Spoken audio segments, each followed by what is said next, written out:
तडीपारीची शिक्षा भोगून आलेल्या गुंडांनी सोलापूर शहरात पुन्हा गुंडागर्दी करण्यास सुरुवात केली आहे। त्याच्या मस्तीचा आणि दहशतीचा प्रकार बुधवारी दिसून आला। एका झाडाखाली बसून पोलीस भरतीचा अभ्यास करणाऱ्या एका विद्यार्थ्याला दुचाकी काढ म्हणून अर्वाच्य भाषेत शिवीगाळ करत त्याला लाथाबुक्क्याने बेदम मारहाण केली। एकता नगरच्या भागात ही घटना घडली आहे।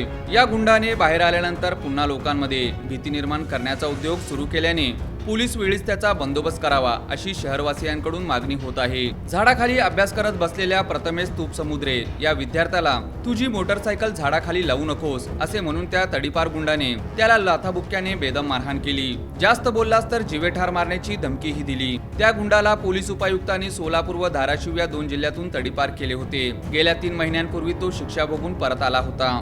शिक्षा भोगून आल्यानंतर तो 2 महिने तो गुंड प्रामाणिकपणे व इमानदारीने वागला, पण त्यानंतर त्याने पुन्हा मी तडीपार गुंड आहे असे म्हणून तेथील नागरिक व विद्यार्थ्यांना दमदाटी करत होता।